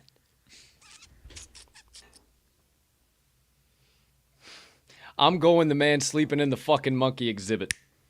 Yeah, I got it. Let's That's go! The one you get. Come That's a on, winner. dude. I was No idea if I knew it Orlando was- even has a zoo. I I was imagine just they do. I would imagine they do too. I was just like, Chris Brown sounded too real. Like, it sounded too specific for you to come up with in your dome. Like, it would have been somebody else, not Chris Brown. Like, that's what fair. I was thinking. That's fair. So I was fair. thinking. And then like the barbell kind of sounded like possible, but I was like, maybe he's thinking about fucking throwing me off the scent with my weightlifting pass. Like, I don't know, but that's kind of fuck. Like somebody just beating on a door with a barbell. Like, I mean, naked. Straight naked. That's interesting. And then, you know what I would do is I'd pull up a lawn chair. I'd sit in front of that door with my fucking AR-15 loaded to the brim and just wait for that door to fucking open up, and then we'd handle that situation. But I'm a firm believer in the Second Amendment, neither here nor there. But a fucking idiot. What a moron. But yeah, had to dig through. The Chris Brown part wasn't actually a part of the headline. I popped in and it was like, PETA identified it as Chris Brown. I was like, okay. Shit. Damn. So I think not the governor, not PETA. the FBI or whoever's investigating this didn't identify. So I don't know if he's going to be facing charges or not. It was just PETA. I don't know how PETA is going to investigate and identify that. But apparently, it doesn't surprise me at all. Chris Brown getting exotic monkeys to his house, that doesn't surprise me at all. No, none whatsoever. But hey, yeah, there you go. There you have it. Chris Brown, That's what's happening in the world of Florida, dude. The monkey buyer in the world of Florida. You guessed it, Florida or Georgia line. This time it's all on the Florida side. All right, wild card Florida. What what else you got today, partner? That's all the nonsense I got, dude. You got any headlines that we're missing? I noticed Colby Covington and Jorge Masvidal get into a little bit of a scrap on the old streets, not quite the octagon. So go ahead. Funny part about it is there was if you if you don't hold a listen to me, hold a Twitter. I'm too fucking into NFTs. If you don't have the Twitter app, yo, that motherfucker's free, right? Like that thing, it's the gift that keeps on giving. So I see. So this whole shit shakes out last night, and I obviously retweet like the tweet of like everything going down and like show your face, you can get slapped, the show your face challenge, whatever, yada yada yada. Yeah. Well, like, so I dove down the rabbit hole of like, what are the fans saying? What is like the general reaction? Yada yada. And like the average human being was like, yeah, these two guys, they fucking hate each other. It is what it is. It's gonna be what it is. It's kind of like the Leon Edwards thing. Hey, two-piece in the soda, we see each other. Yeah. It's on site. It's always gonna be on site. Well, there was one fan of Jorge Masvidal, I don't know, maybe a couple hundred followers, who even knows if that, and something to the extent of, Mr. Masvidal, you lost a fan today. I am so upset in your actions and what you have fucking done, and this is so ridiculous, and no true fighter would ever do something like this, and yada. I mean, just this whole fucking book. And here comes the legendary Nathan Diaz. First comment underneath it, it says, "You're a fucking pussy, bro." No way. I just started dying. So then that got me down even more rabbit holes. Street Jesus. What do you mean? Yeah. Isn't this what you want from him? That's he's You're a fan of Jorge? He's from Dade County. He's from Dade County. That's what they do in Dade County. Shout out all my Dade County homies. I actually got some homies from Dade County I haven't seen for a long time. Sure. Holy shit. And I saw a tweet, I think Jorge tweeted out this morning, like, good morning to everyone except for people who, like, talk shit about your children or something along those lines. Dude. So it's like, yeah, I don't blame the man if that's how it shook out. Colby is stooping a little too low. He needs to chill the fuck out if you do ask me in any capacity whatsoever. But who am I? What do I know? Not much, but that was absolutely wild last night. I want to see video. You know everybody's got a video, a camera somewhere nowadays, so you know there's video, some shit somewhere. Am I crazy to think that that's actually – because Kobe's obviously got the edge in the octagon, but on the streets, am I crazy to think that – I mean, he's street Jesus. Am I crazy to think it's a tight fight if they're fighting on the damn streets, dude? Yeah, it's probably a tight fight. I mean, because Colby's probably not trying to take somebody down on concrete. Like, if it's like do or die, probably, yeah. But, like, he's not trying to have a fucking 25-minute scrap. No. Like, he doesn't have a corner man. It's not 5-minute rounds. He's not trying to fucking get him to the ground and work him for 5 minutes. Like, it's going to be all-out warfare. So, no, not at all. I think fucking Jorge wins that fight 10 times out of 10 on the fucking streets. But obviously you see that shit talking and tacticalness win fights in the UFC. I mean, and like, I love Islam, but a lot of his fights are kind of boring. Like, he just comes in, he gets them to the ground, he smash, and it might not even be big smash. Like, it might just be baby smash, but they're fucking annoying. You can't avoid the hits. When you're not avoiding a hit, every ref in the game is going to pull anybody off top, and then as soon as you do start to try and avoid the hits, you're going to give up one of your limbs, he's going to submit you, and it's going to be a wrap. I mean, it's cool, it's dope, but, you know, I like a little bit more pizzazz going in there. A little scrapping. Something. I don't know what got me on that rabbit hole. Either way, what I do know is that that definitely wins fights, and that's that and the leg kicks are how guys are targeting winning fights as of late. So, there you go. There you have that. What's going on in your end of the world outside of that, dude? Nothing crazy, dude. I'm just getting geared up for the old weekend of March Madness. We got a huge Thursday slate, man. Yes, sir. You know, NBA's clipping along. We got the Bulls tonight, dude. I don't know. I'm feeling homery, but if they lost that game, not playing in the funeral, but things were looking bleak for the Bulls. I'm hoping things get turned around because of that win last night. It was huge, man. And now, despite the rest advantage for the Bucks, I think the Bulls are going to be throwing some bows, man. Next game after that might be a little bit of a letdown, regardless. But I think the Bulls can throw some bows in this one tonight, dude. Hell yeah, I absolutely love it. I was just scrolling through some birthdays here. Nobody's super important. There is one important young man I haven't talked to in a long fucking time. If anybody's watching, I doubt he watches the show, but if anybody's watching and knows how to get a hold of him, because apparently I can't comment on his page, I don't know why. Either way, maybe I'll send him a message. Either way, let him know Shout out Johnny Snowden. Jonathan Snowden, my man.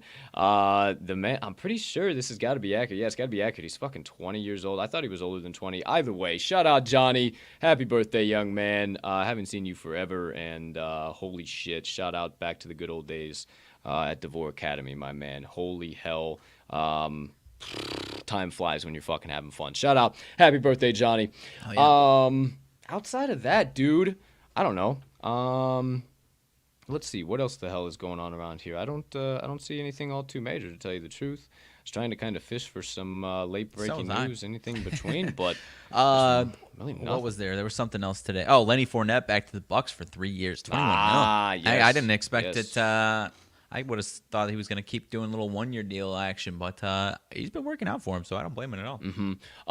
LeBron issues apology for his absolute posterization of Kevin Love, asked in hopes that he is still invited to the wedding here very soon coming up for Kevin Love. Yeah, he put him on a poster and a half. And if you saw it, tweeted out from the TTL page, LeBron, he like levitated twice. And like I watched it from a couple different angles to like see if he like put his hand on Kevin Love or anything. He didn't do shit. Like he like hit a peak and then hit another peak.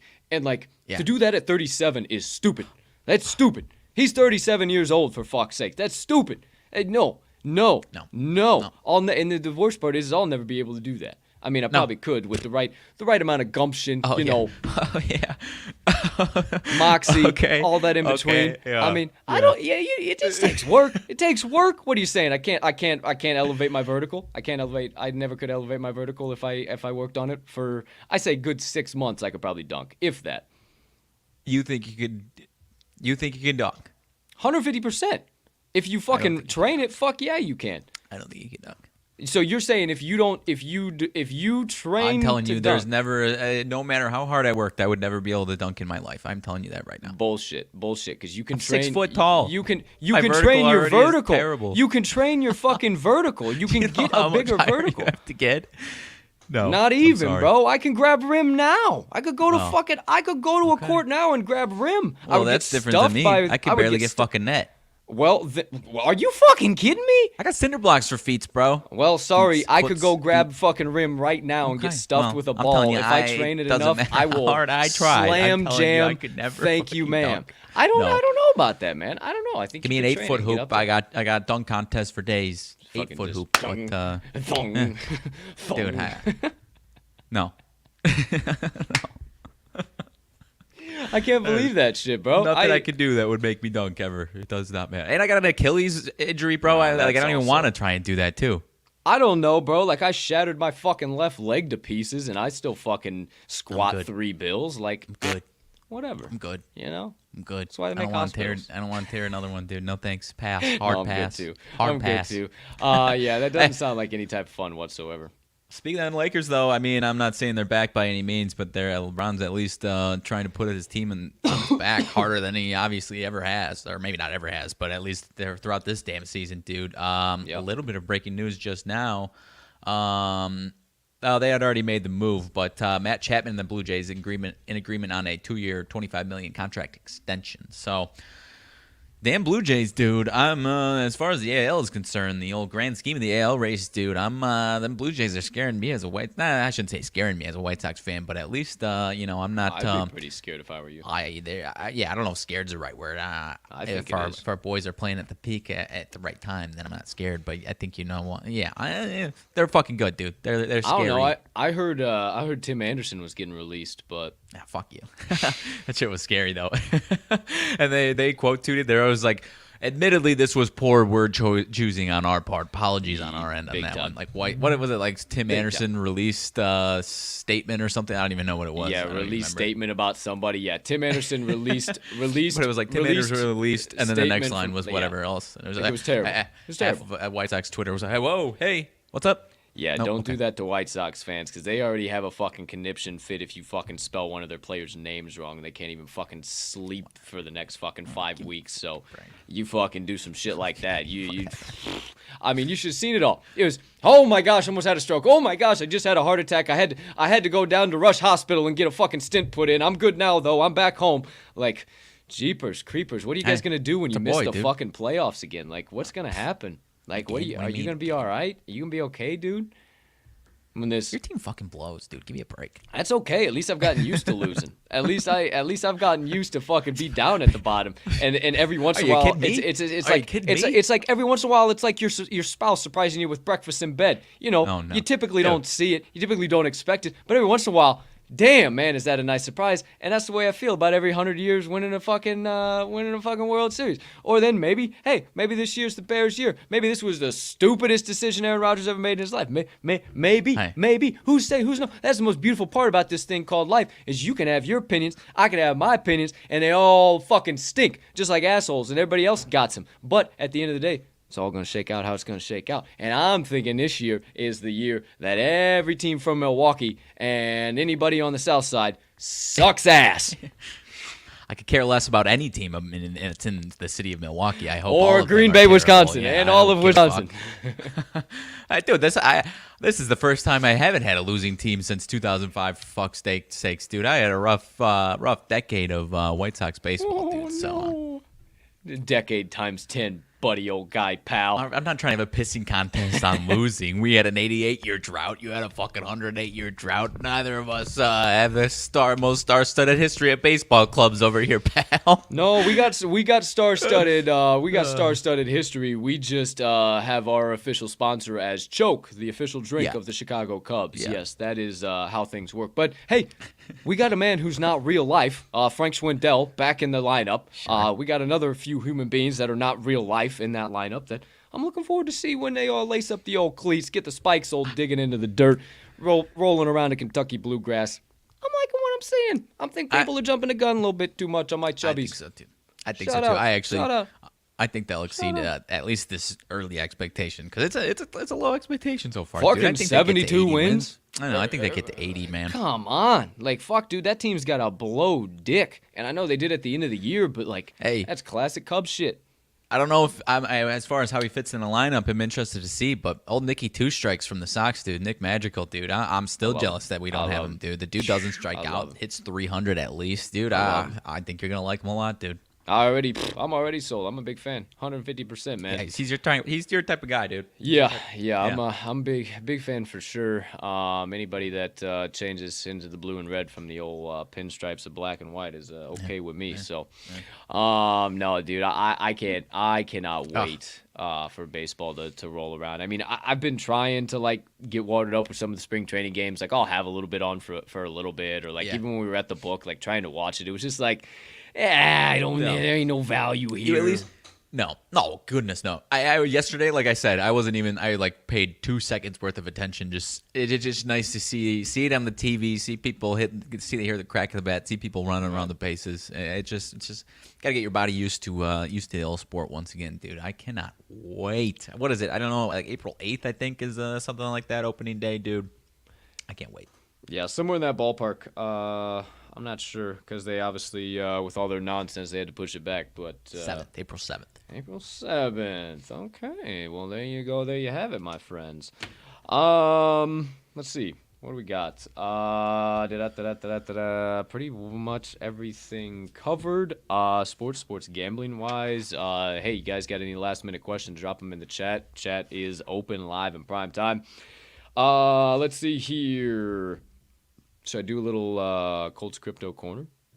Ooh, excuse me. One time for the one time. I'm not going to stop you. I ain't going to stop you. You got any questions? Got anything been burning on the brain, melting on the heart, Mr. Brand new member of the Brew Crew?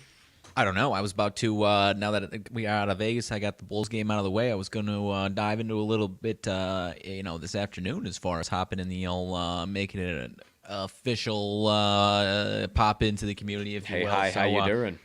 Yeah. As far as questions, I guess I don't know, dude. I don't know. As far as personally, you've answered a lot of my questions, and as far as that. But what did you have something in mind as far as starting this corner up there?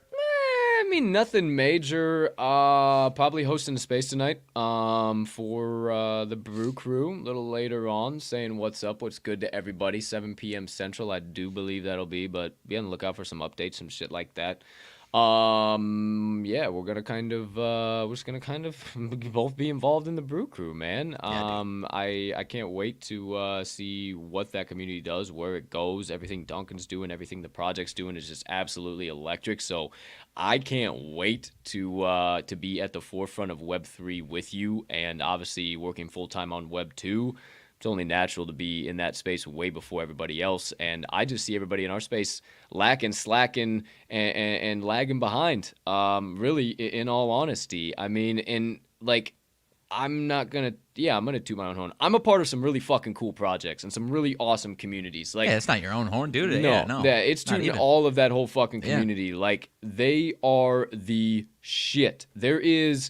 There is no communities out there like them, and if you are part of the Ether Brews, if you're part of the Typical Tigers, if you're part of the Savage Baskets, if you're part of Metagirl, Digital Heart, Sammy, if you're part of that stuff, like, you know what I'm talking about. Like, you know that super community within the NFT community is fucking bananas, and I firmly believe that everything happens for a reason, and I got involved with them, and I was lucky enough to be able to get you involved with the space as well, because of how blessed and how awesome this space has been to me from the jump. So I just want to give back to it, because, man, like, this is my passion. Like, I love sports gambling. I love entertaining. I love podcasting. I love everything about sports. This is what we did at the end. At the end of the day, this is what it's all about. But I saw the value in NFTs, and I just popped into space one day, and I was just cool with people, you know? Like, I sat down for a while, and I was just like, hey, I like your art. I like what you do. I like these 4Ks that you talk about too.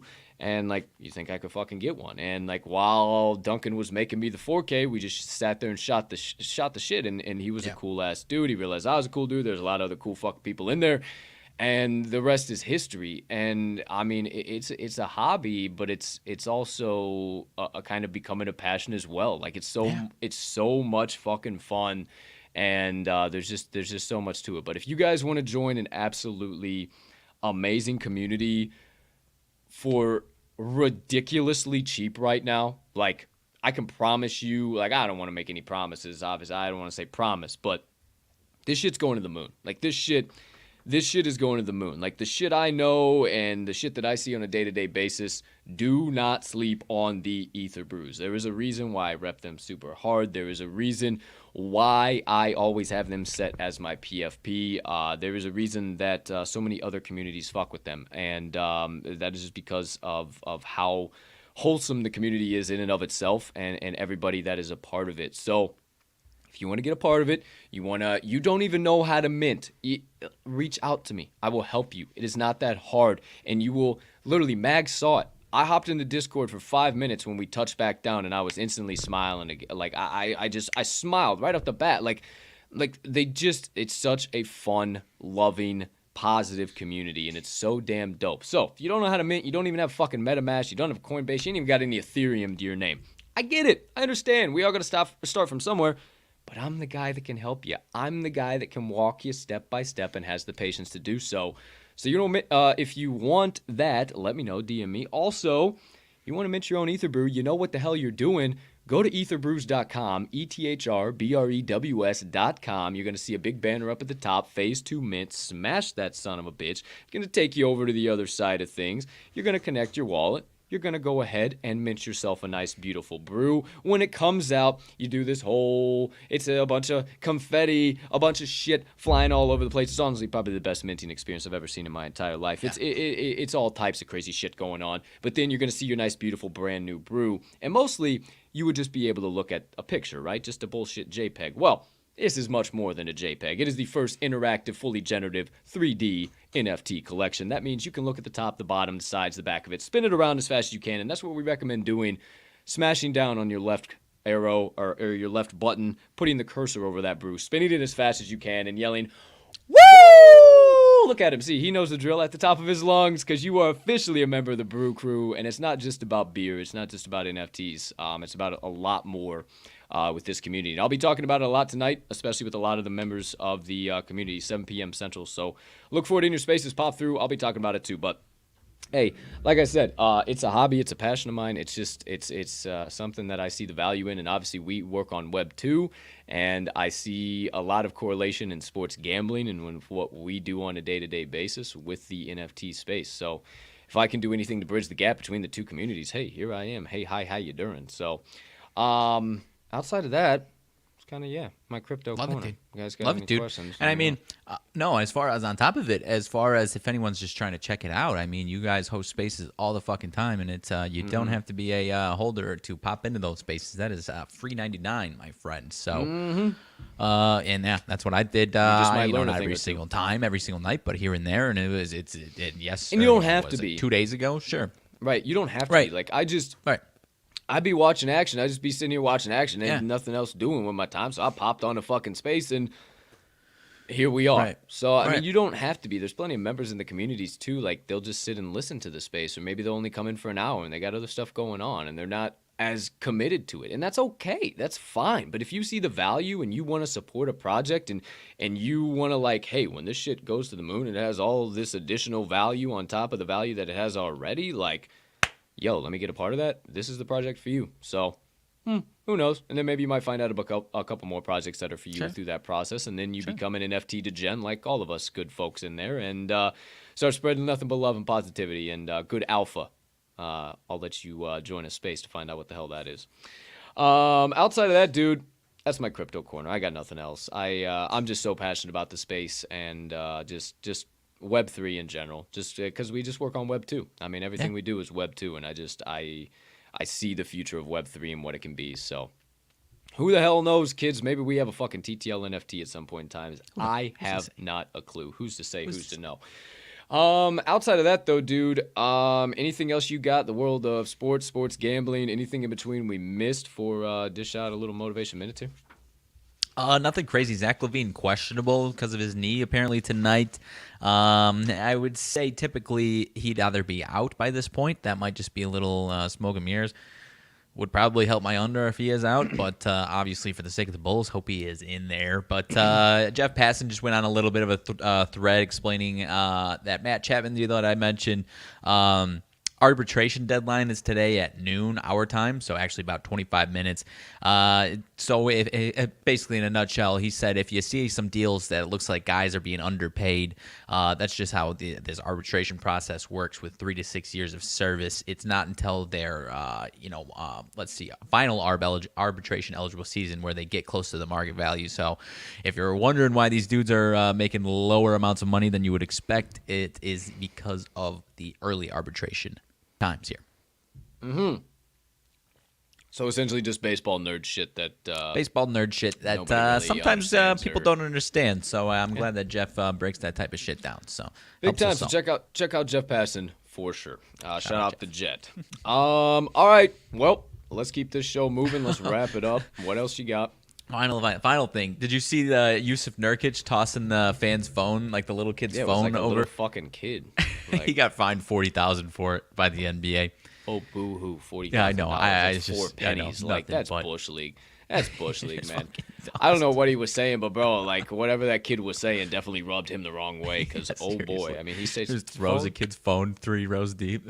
He was just like, okay, man, for sure. Sounds good. Like, I was just videoing you, like, Jiminy Christmas. So, I don't know, man. It is, I don't know, dude. These front row kids, you never know, dude. Yeah, there's these a front row fine kids. line.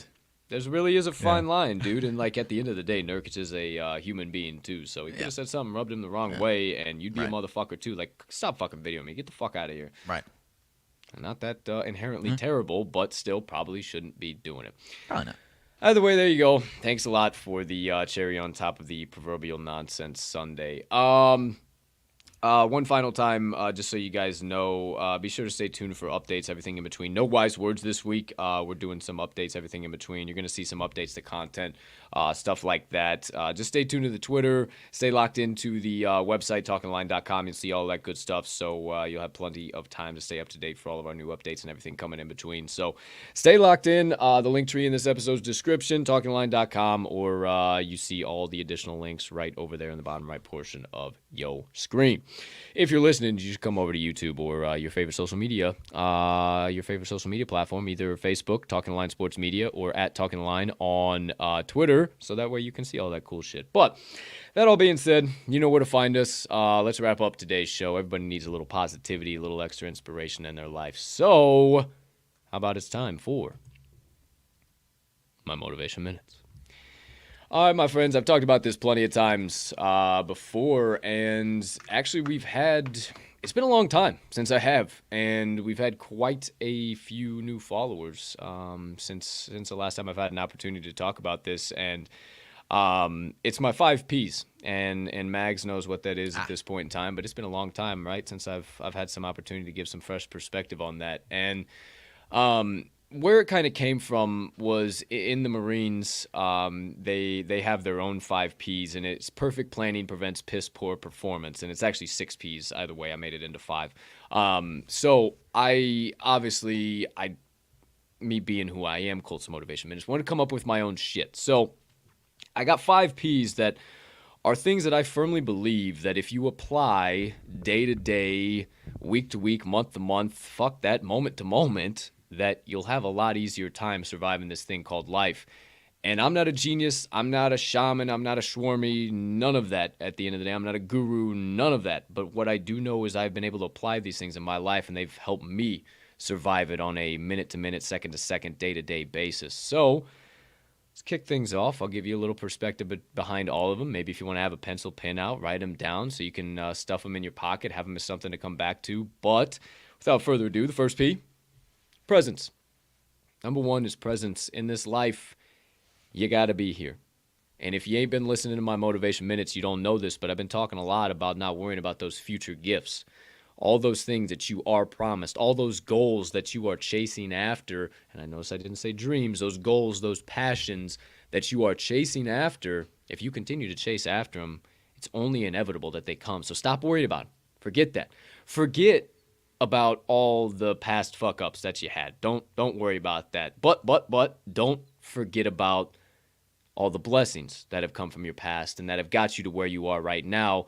Instead, stay present, have presence, and focus on that current gift, the present moment.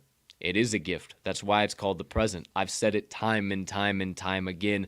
So the number 1 key, in order to start unlocking doors in this life and start to find that balance and get rid of some of that anxiety, is presence. Number 1, presence. Number 2, peace.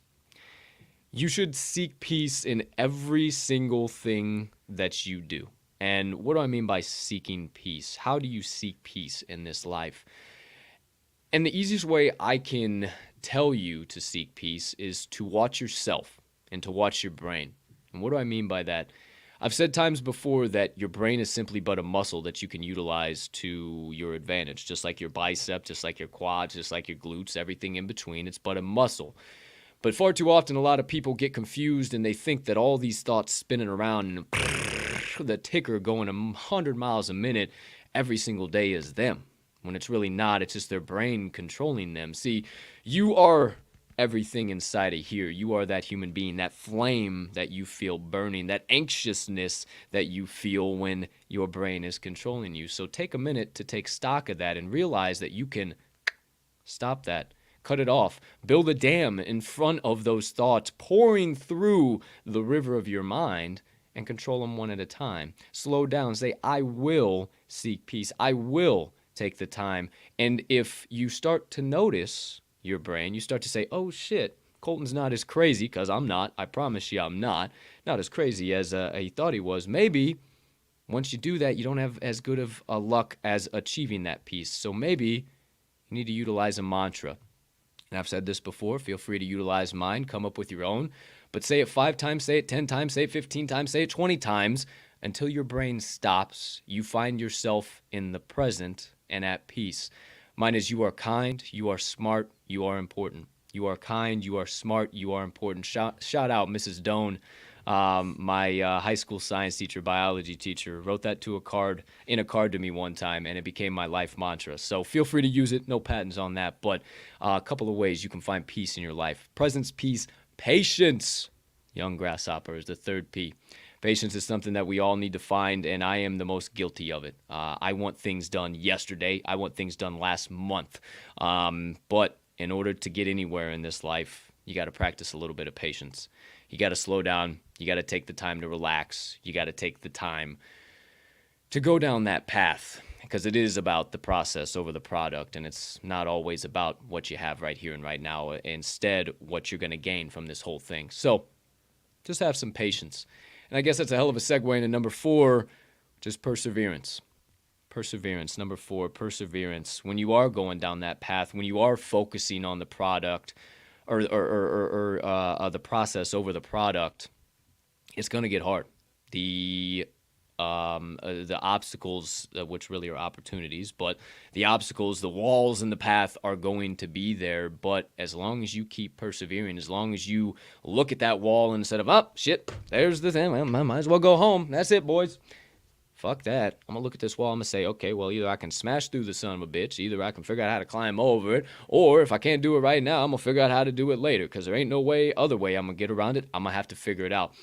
If you have that mindset, there is nothing that you will not be able to persevere in this life, because there is nothing that will be presented to you that you cannot handle. You just need to have the faith and a little bit of courage to just simply try. So P number 5, my friends, and it kind of encompasses all of this together and makes you really start to apply this, is perspective.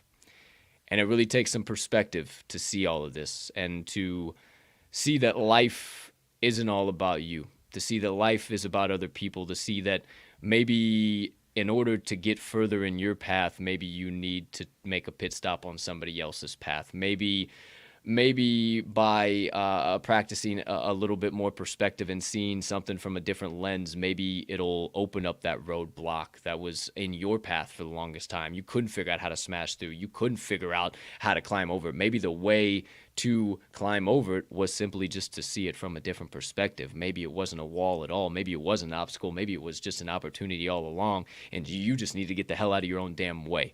I don't know, but what I do know is I ain't a genius. But I do know that these 5 Ps have helped me so significantly in my life, and even if they become your mantra, make them that. But please, do me a favor and call me crazy if you want, but apply these in your life and watch it change in the right direction. If you feel in a rut, if you feel like you're not going somewhere, if you're ready to take a leap of faith, apply these, and I promise you it's going to get you in the right spot. Get the inside right and the outside follows along. So one more time, presence, peace, patience, perseverance, and perspective. For my 5 Ps, and that does it for my motivation minutes of the day. Solid stuff, my man. I think the best thing is that I think everyone realizes that there's at least one, if not all of them, that they can probably improve upon in their own life, and that's So why. Right. And you mentioned it as far as patience, for sure. And everyone can. That's why it's you listen to every single one, and maybe it is everyone can improve on every single one for sure. Whether it's one's more glaring than the other. So. Very solid stuff, man. It's been a while. Always got to shout out who is it, Miss Doan? Mrs. Doan, Arlone Doan. Yeah, shout out Arlone. I love her to pieces, man. I love it. I still go back and forth with her every once in a while on Facebook too. So might have to shout her out today. Might have to clip this up and give her a nice little shout out. So yeah, shout out Arlone Doan. And man, it's so funny. Those people in your life, man. Like, take time to thank those people, because we hated each other in high school. But she really loved me. And I see it now, and it's choking me up thinking about it, because how important it is, right? So take the time. Take the time to thank those people, because fuck is this life short, and does it end real quick. So shout out Arlone, man. Get me all fucking emotional. Shout out Mrs. Doan. I appreciate the fuck out of her for... Arlone Doan? Yeah, Arlone Doan is her name. Shout out. So, I love it. Mrs. Doan, there you go. There you have it. Officially, my motivation minutes of the day. Okie doke, artichokes. Checked about every box you possibly could have checked there. In the legendary words of the late, great Jim Valvano, we pretty much had a full day on an episode of the Talking the Line podcast. We laughed, we cried, we thought. So, I don't know what else you guys need to do today. Just keep coming around to the TTL pod, and we'll check all the boxes for you every single day. But for now, going to get up out of here. But y'all come back now, you hear? Ladies and gentlemen, degenerates and gamblers, far and wide. Because for myself and Mags, thank you so much for stopping by episode number 247 of the TTL Pod, and every episode you decide to stop by for that matter. For all your views, your likes, your comments, your shares, your retweets, your subscriptions, your likes, everything in between that you guys do, we see it, and we thank you from the bottom of our hearts for it. It's because of you guys that we're able to get up every single day, chase our dream, chase our passion. No, chase our passion, chase our goals. No dreams over here. It is full reality for your boys, and it's because of you guys for taking the time, sharing your time, your energy with us is more than we could ever ask. So thank you guys so much. We appreciate the hell out of each and every one of you, member of the TTL Faithful and beyond. And we hope you have a spectacular rest of your Tuesday, unless you have any other plans. Make sure you get all of today's best bets hammered in from the TTL crew, which seems like forever ago, so you can say right alongside of us at the end of every single piece of content we do. Let's cash some tickets.